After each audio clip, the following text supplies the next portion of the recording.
নবী দাউদ এক গাছের তলায় আরাম করতে বসেছিলেন। হঠাৎ করে যে জায়গাতে তিনি আরাম করছেন সেখানে একটা রাঙি পিঁপড়া এসে পায়ে কামড় দিয়ে দিল।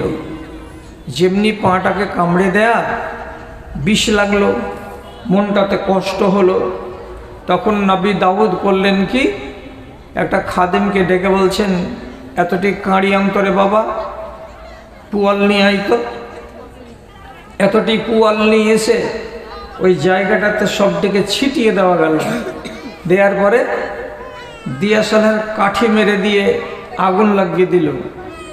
যেমন আগুন লাগিয়ে দেওয়া, ওই গাছের তলায় 10-12 হাত জায়গার ভেতরে যতটি পিপিলিকা ছিল সমস্ত পিপিলিকাটি এক নিমেষের ভেতরে পুড়ে শেষ হয়ে গেল, একটাও বাঁচল না।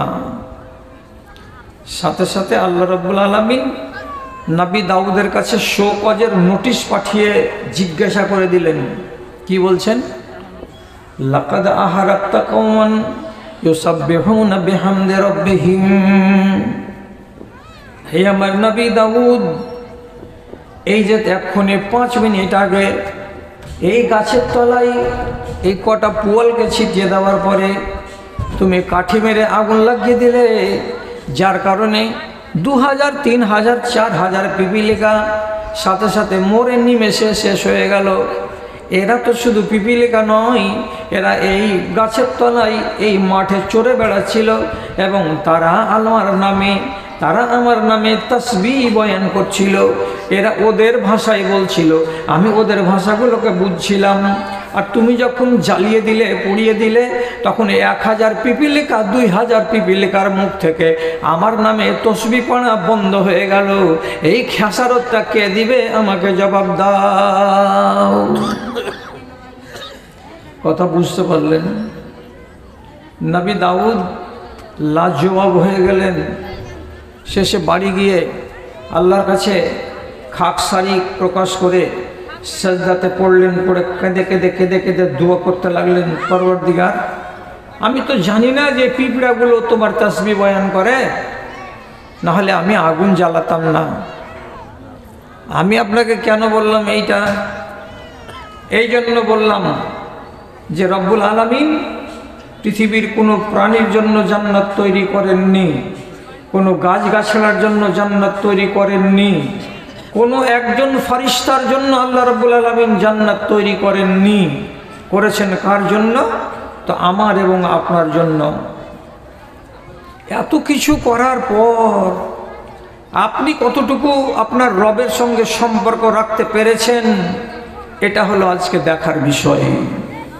দাদারা আমার কথার দিকে একটু দয়া করে খেয়াল করুন। কিয়ামতের দিন যেদিন দাড়িপাল্লা খাড়া হবে, তখন জিজ্ঞেস করবে একদল ফেরেশতা, আল্লাহ এই দাড়িপাল্লা কেন খাড়া করলেন? তো রব্বুল আলামিন জবাব দিয়ে বলবেন, এখানে আমি আমার বান্দাদের আমলকে ওজন করব, তার জন্য দাড়িপাল্লা খাড়া করলাম। তখন একগুলো ফেরেশতা সেজদা থেকে মাথা উঠাবে।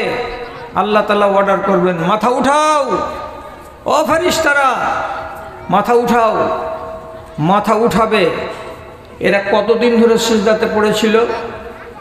হাদিসের ভেতরে লেখা আছে, যেদিন আল্লাহ তাআলা ওকে তৈরি করেছেন সেই দিনই তাকে তৈরি করার পরে আদেশ করেছেন, তুমি সেজদাতে পড়ে যাও। সেই দিন সেজদাতে পড়েছে। আর পড়ে সেজদাতে আল্লাহ রাব্বুল আলামিনের তাসবিহ পড়ে যাচ্ছে, পড়ে যাচ্ছে, পড়ে যাচ্ছে। কতদিন ধরে পড়ে যাবে? কম করে যদি বলি, হাদিসটা যখন নবীজির মুখ থেকে শুনেছি তখন থেকে যদি হিসেব করি, 1450 বছর হয়ে গেল। আরও যদি 1000 বছর কিয়ামত না হয়, তারপরে যদি কিয়ামত হয়, তাহলে আল্লাহর ওই ফেরেশতাটা কতদিন সেজদাতে থেকেছে? 2400 বছর, মানে 2400 বছর ধরে সেজদাতে পড়ে রয়েছে। একটা নয়, দুটা নয়, চারটা নয়, শত শত ফারিস্তা এরা সেজদায় পড়ে আছে। মাথাটা উঠাবে কবে? তো কিয়ামতের দিন যখন দাঁড়িপাল্লা খাড়ো হবে সেই দিন। তারপরে সে আবার আল্লাহ তাআলার সামনে আরজি জানিয়ে বলবে, আবাদনাকা মা আবাদনাকা হাক্কা ইবাদাতিকা। হে আল্লাহ রাব্বুল আলামিন, 2500 বছর ধরেই আমরা সাজদা করলাম, পড়ে থাকলাম মাটিতে, কিন্তু তোমার যেমন করে ইবাদত করার ছিল ওই রকম করে মন ভরে তোমার ইবাদত করে দিতে পারলাম না। আল্লাহ, তুমি খুশি হতে পারলে কি পারলে না? আল্লাহ জি 2500 বছর ধরে সিজদাতে পড়ে থাকার পরেও আল্লাহ তাআলার সামনে কি বলছে? তোমার মন ভরলো জি আল্লাহ, মনে হয় তোমার মন খুশি হলো না মালিক, তোমাকে মনে হয় রাজি করতে পারলাম না এ সিজদা দিয়ে। কেন বললাম ভূত নির্লোভ? আপনি কটা সাজদা দেন সারাটা 24 ঘন্টাতে? আঙুল গুনেছেন কি? গুনেননি। সারা দিনে রাতে একটা মানুষ 17 রাকাত ফরজ নামাজ পড়ে আর 12 রাকাত সুন্নাতে মুআক্কাদা পড়ে, তো হয় টোটাল 29 রাকাত। আর 1 রাকাত বেতরের নামাজ পড়ে, তো টোটাল হয় 30 রাকাত। 30 রাকাত নামাজে কটা সেজদা হয়? 60খানা সেজদা হয়। 60টা সেজদা একটা মানুষ 24 ঘন্টাতে দেয়। আপনি এই 60টা সেজদা দিতে টোটাল যদি টাইম দিয়ে থাকেন আল্লাহ তাআলাকে, বড় জোর 60 মিনিট দিয়েছেন, না হয় 70 মিনিট দিয়েছেন, তারপরেই আপনি নেমে পড়লেন কোথায়? তো আল্লাহর নাফরমানি করতে। ঈমান গেল না থাকলো এটা আর আপনি ভাবতে গেলেন না, দুনিয়াদারিতে নেমে পড়লেন। আপনার সেজদাগুলোর গুরুত্ব আছে না নাই ওগুলো আর ভাবতে গেলেন না। আপনি মনে মনে ভাবলেন কি যে আল্লাহ তাআলাকে 30 রাকাত নামাজ পড়ে দিয়ে দিয়েছি, আর ভাববার কি আছে? অথচ একটা আল্লাহর ফারিস্তা কতদিন ধরে সেজদায় পড়ে আছে আপনাকে আনুমানিক হিসাব দিলাম যে 2500 বছর ধরে। তারপর উঠে গিয়ে বলছে আল্লাহ তোমাকে খুশি করতে পারলাম কি পারলাম না? আপনার এরকম চেতনা মনের ভেতরে জেগেছে কোনোদিন যে আমরা কেমন ইবাদত করছি আল্লাহ তাআলাকে? বরং আপনি করছেন কি আল্লাহর সাথে লড়াই। মায়েরা কি করছে? তো আল্লাহর সঙ্গে লড়াই। কি করে লড়াই করছেন? একটা একটা করে যদি গুনিয়ে দিই তো যতটি মহিলা এখানে বসে আছে শতকরা 90টা মহিলা ধরা পড়ে যাবে কিসে? তো অপরাধে। আর শতকরা 95টা পুরুষ ধরা পড়ে যাবে কিসে? তো অপরাধে। অপরাধী। কেন অপরাধী জড়ালাম? আপনারা বলবেন কি করে তুমি ধরাবা, আমরা অপরাধী সাব্যস্ত করতে পারবা? বলো তো দেখি। তো দেখাচ্ছি, আমার নজর দিয়ে নয়, আমার মুখ দিয়ে বলছি। দেখেছেন তাকে সাহাবায়ে কেরাম। এই এই সাধারণ নেই, ওয়াজ শোনার মনে হয় নিয়ত নেই নাকি? মাছ বেচতে এসেছিলে নাকি বাড়ি থেকে? তোমার মুখ পশ্চিম দিকে কেন? এদিকে মুখ করে তুমি শুনতে পারো না? কষ্ট যদি হয়তো বাড়ি যাও না, যে কেন আছো? গতকালকে ডালখোলার কাছে রহাটপুর মাদ্রাসাতে জালসা ছিল, তো 7,500 বেটি ছেলে ছিল একটা বিশাল বড় মাঠে। 1.25 ঘন্টা বয়ান রাখলাম, তো একটা বেটি ছেলে এদিক ওদিক করলো না। এরকম চলন কেন? ভেদার ভেদার ভেদার ভেদার ভেদার ভেদার করে চলে যাচ্ছে। খাসলত যাই ধুলে আর ইল্লত যাই মূলে। ভাই কথা শুনেন, আব্দুল্লাহ বিন উমর বলছেন, আমার কথা নয়, আব্দুল্লাহ বিন উমর বলছেন একটা দিন আসছে, হাদিস কি, লা ইয়াতিয়ান্না আলান নাসি জামানুন ইয়াখরুজুনা মিন সলাতিল ফজরে ওয়া লাইসা ফীহিম মুমিনুন। একটা সময় আসছে, সেই সময় দেখতে পাবে জুমা মসজিদ থেকে 50টা লোক ফজরের নামাজ পড়ে বের হলো, বাইরে দাঁড়িয়ে আছে, কেউ রাস্তায়, কেউ বারান্দায়, কেউ মসজিদের সামনে। কতটি লোক? তো 50টা লোক। সাহাবী আব্দুল্লাহ বিন উমর বলছেন, তোমরা দেখতে পেলে যে ফজরের নামাজ পড়ে তারা বাইরে খাড়া আছে, কিন্তু তিনি বলছেন লাইসা ফিহি মুমিনুন, একটাও লোকগুলো মুমিন নয়, একটাও লোক এদের ভেতরে মুমিন নয়। হাজিবা আব্দুল্লাহ বিন উমারের চোখ দিয়ে কি দেখেছিলেন? লোকটি ফজরের নামাজ পড়ে বাইরে খাড়া হয়েছে, তো বলছি একটাও মুমিন নয় এরা। তা কেন মুমিন নয়? তাহলে এরা কি? এরা কি তাহলে? তিনি বলছেন এরা হলো মুসলমান, এরা মুমিন নয়। মুসলমান কাকে বলে? যদি জীবনে একবার বলে দেয় লা ইলাহা ইল্লাল্লাহ, সে লোকটা হলো মুসলমান। লোকটা যদি নামাজ পড়ে আর ছেড়েও দেয়, তাহলে এই লোকটা হলো মুসলমান। লোকটা রোজা করে কিন্তু হয়তো নামাজ পড়ে না, এই লোকটার নাম হলো মুসলমান। এই লোকটা নামাজ পড়ে আর রোজাও করে কিন্তু অসুর বাহির করে না, এর নাম হলো মুসলমান। এই মেয়ে ছেলেটির নামাজ পড়ে রোজা করে কিন্তু পর্দা করে না, এই মেয়েটির নাম হলো মুসলমান। এই মেয়ে ছেলেটি পর্দা করে বটে কিন্তু ঘরের ভেতরে সারা দিন সারা রাত টিভি চালাই, এই মেয়ে ছেলেটি মুমিন নয়, এই মেয়ে ছেলেটি মুসলমান। এই মেয়ে ছেলেটি পর্দা করে ঠিক আছে কিন্তু নামাজ ঠিক করে পড়ে না, তাহলে এই মেয়ে ছেলেটি হলো মুসলমান। এরা হলো মুসলমান। মুমিন পেলাম না। মুমিন কাকে বলা যায়? মুসলমান কাকে বলা যায়? আল্লাহ তাআলা যতটি কাজে নিষেধ করেছেন আপনাকে, আপনি নিষেধে পা দিবেন না। আর যতটি কাজ আল্লাহ তাআলা আপনাকে হুকুম করেছেন এটিকে আপনি ছাড়বেন না, এ মানুষটাকে বলা হয় মুমিন। কথা বুঝে গেল? যদি বুঝে যেয়ে থাকেন, একটা যদি অন্যায় কাজ আপনার দ্বারাই হয় তাহলে আপনার নাম মুমিন নয়, আপনি মুসলমান। আপনি ওখান থেকে আওয়াজ দিয়ে বলবেন ধর মুসলমান হলো তো কি জান্নাত তো পাবো। লেখেন খাতা কলম খুলে, আর না লিখতে পারলে মগজের এখান কান দিয়ে ঢুকিলেন। কথাটা ভালো করে বলছি, কেউ যদি মুসলমান হয়ে কবরে যায়, আল্লাহর কসম খেয়ে বলছি সে লোকটা কিয়ামতের দিন প্রথমে আল্লাহর জান্নাতে যাবে না, প্রথমে আল্লাহর জান্নাতে যাবে না। আগে 6 মাস, 1 মাস, 1 বছর কিংবা 8 মাস আল্লাহর জাহান্নামে জ্বলবে, আর জ্বলার পরে সাজাটা শেষ হওয়ার পর সে আল্লাহর জান্নাতের মুখ দেখবে। আর যারা মুমিন হয়ে মরবে, যারা মুমিন হয়ে মরবে, তারা মরার পরে কিয়ামতের দিন সরাসরি আল্লাহর জান্নাতে যাবে। এরা জীবনে কোনোদিন জাহান্নামের মুখ দেখবে না। মুমিন মরে সরাসরি জান্নাত, মুসলমান মরে আগে জাহান্নাম তারপরে জান্নাত। বুঝা গেল? রাত বেশি হয়নি, 12টা বাজতে যাচ্ছে, এখন ঘুম ধরে গেছে আপনাকে। কথাটা বুঝতে চেষ্টা করেন। আব্দুল্লাহ বিন উমার কি বললেন? 50টা লোক ফজরের নামাজ পড়ে বেরিয়েছে সকালবেলায়, এদের ভেতরে একটাও মুমিন নাই। কেন গো? আঙুলে গুনেন, এখান থেকে শুরু করবো, ডাহিন দিকে পৌঁছে দেব। কেন এরা মুমিন নয়? 1 নম্বর, এই যে দেখতে পাচ্ছ এখানে ফুল প্যান্ট পরে ছেলেটা দাঁড়িয়ে আছে, আজকে ফজরের নামাজ পড়ে আসলো। তুমি মনে মনে বলবা যে ছেলেটা মুমিন, কিন্তু কসম আল্লাহর, ওই মসজিদ থেকে বেরিয়ে যাওয়ার পরে যেমনি বাইরে রোডে পা দিবে, সাথে সাথে তিরাঙ্গার প্যাকেটকে খুলে জর্দার সঙ্গে মিশিয়ে মুখে ভরে সারাদিন ক্যাচার ক্যাচার করে চিবিয়ে বেড়াবে। এই ছেলেটাকে আরবিতে বলা হয়, বাংলাতে বলা হয় হারামখোর। যে হারাম খায় সে মুমিন নয়।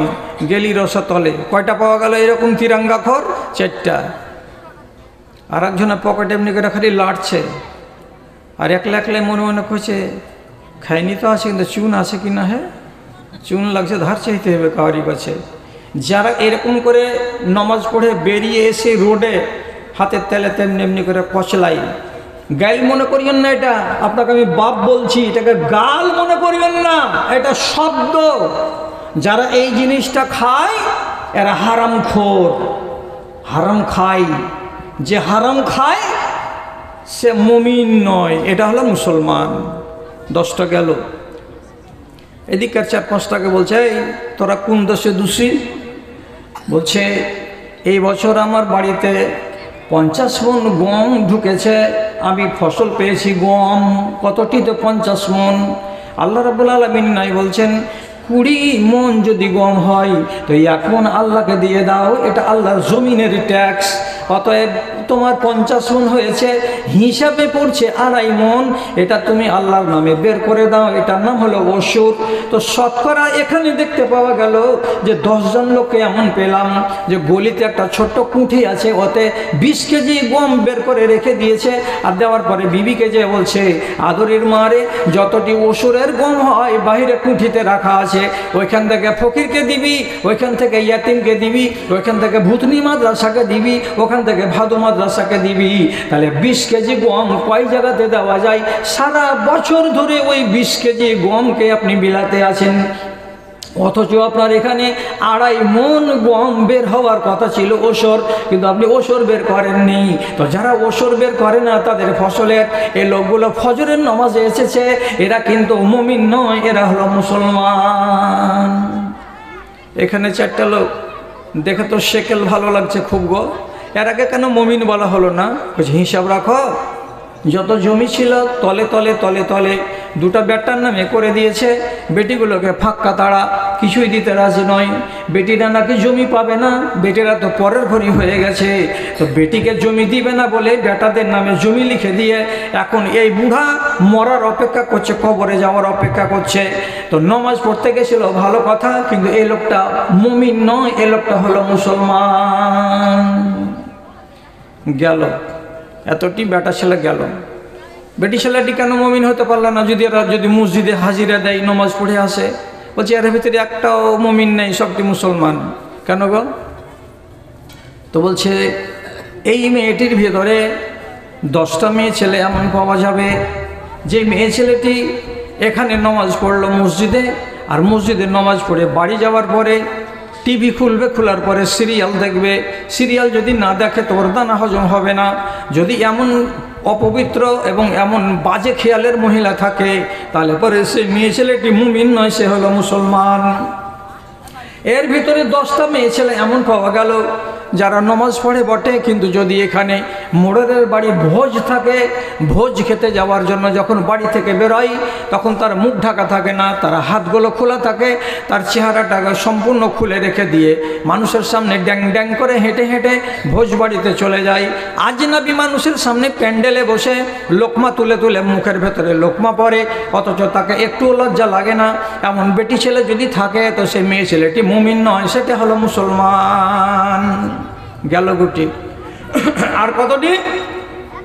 এই মজলিসে 12-14টা মেয়ে ছেলে এমন আছে, যদি তার নিজের চাচাতো ভাইয়ের বিয়ে লাগে তো এখান থেকে বিয়েটা যাবে কোথায়? তো রতুয়া, এত দূর জায়গা যাবে আর আসবে বরযাত্রীর বেশে বেটা ছেলেরা। বরযাত্রী যাওয়া হলো হারাম, বরযাত্রী যাওয়া হাদিস সম্মত নয়, তথাপি বেটা ছেলেরা যাবে, কিন্তু সাথে সাথে 15 থেকে 20টা মেয়ে ছেলে সাজবে। ওরা যদি না যায় তো পেটের ভাত হজম হবে না। আর যে কটা মেয়ে ছেলে সে যে বরযাত্রী যাবে তারা সবটি যুবতী যাবে, একটাও মেয়ে ছেলে তারা মাথাতে কাপড় দিবে না। শরীরে যে পোশাকটা লাগানো আছে সে পোশাকটা পর্দার পোশাক নয়, এত এলোমেলো পোশাক, এত পাতলা কাপড়ের পোশাক, তার শরীরটা আধা আধা দেখা যায়, মাথার চুল দেখা যায়, গলা দেখা যায়, তার যৌবনটা কত পরিমাণের সেটাও বুঝতে পারা যায়। তো কোনো নারী যদি মুসলমান ঘরের মেয়ে হয়, হওয়ার পরে সে যদি পর্দাকে বিশ্বাস না করে, বেপর্দা হয়ে পরের বাড়ি চলে যায় বরযাত্রী সেজে, মেয়ে ছেলেটি নমাজ পড়তে গেলেও সেটা মুমিন বেটি ছেলে নয়, এটা হলো মুসলমান মেয়ে ছেলে।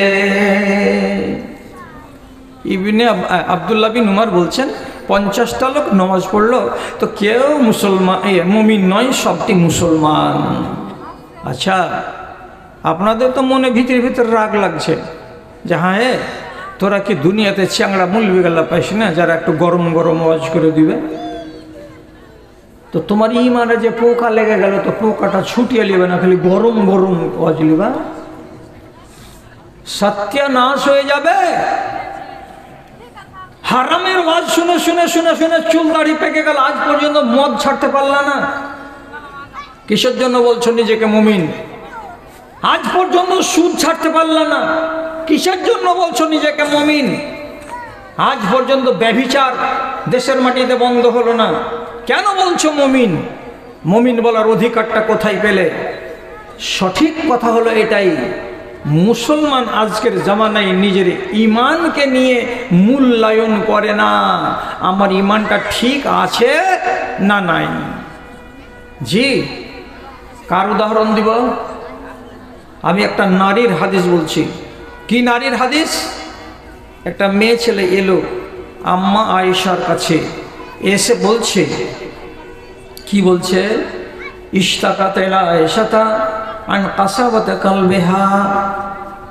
মা আয়েশাকে বলছে, আম্মা জান, আমি একটা মেয়ে ছেলে মানুষ, আমার দিলটা বড় কড়া, আমার দিলটা বড় শক্ত।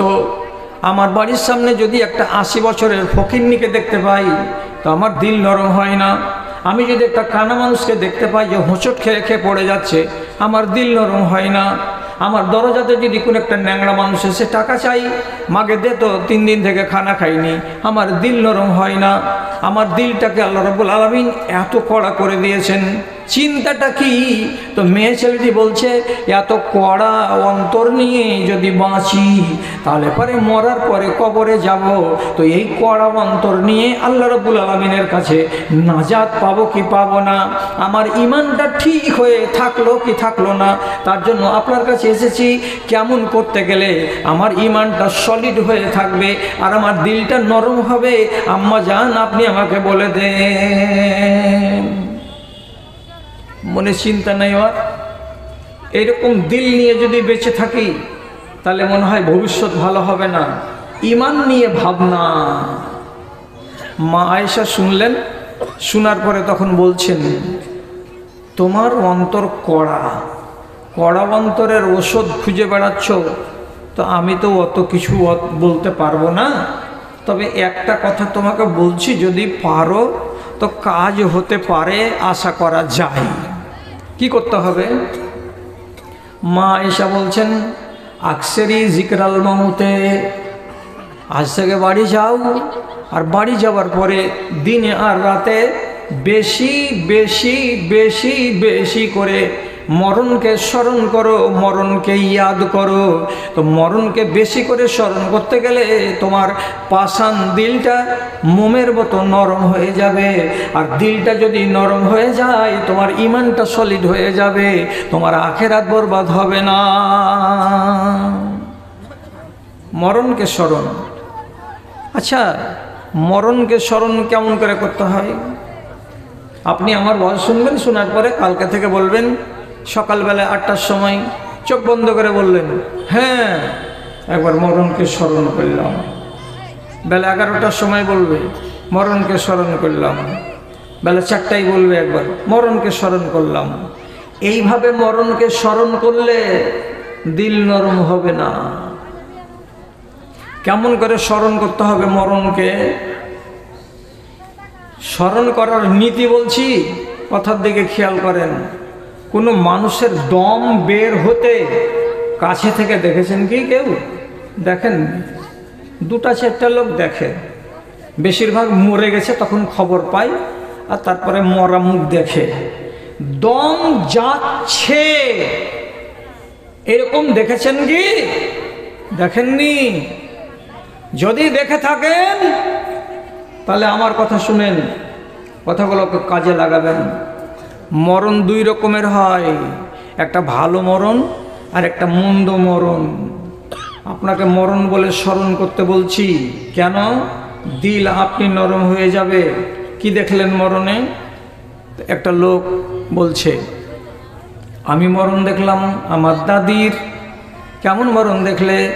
তো বলছে, মরবার কালে একবার করে চোখটা খুলে আসমানের দিকে দেখছে, আবার চোখটা বন্ধ হয়ে যাচ্ছে, আবার খুলছে, আসমানের দিকে তাকাচ্ছে। তো কোনো মানুষ যদি মরবার কালে চোখটাকে বারে বারে খুলে আর আসমানের দিকে তাকায়, তো একাধিকবার যদি চোখটাকে খুলে এবং আকাশের দিকে তাকায় আবার বন্ধ করে নেয়, তাহলে এই মরণটাকে ভালো মরণ বলে জানা হয়।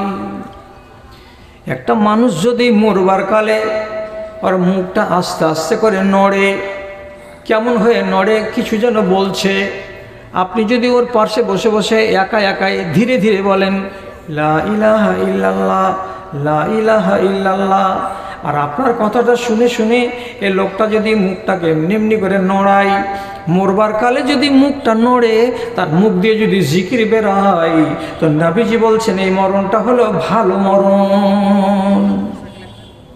আর একটা লোক কেমন, মরবার ঠিক 5 মিনিট আগে তার কপালটা ঘেমে গেল, এমন হয়ে ঘেমে গেল, কাজ করতে গেলে মানুষের কপাল যেমন ঘেমে যায়, ওই রকম কপালের চারিদিক দিয়ে ঘাম ছুটে গেল।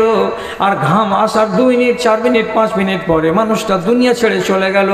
তো রাসূল করিম সাল্লাল্লাহু আলাইহি সাল্লাম বলছেন, কোনো মানুষের কপালে যদি ঘাম চলে আসে মরবার কালে, তাহলে জানতে হবে এই মরণটা হলো শুভ মরণ, এই মরণটা হলো ভালো মরণ।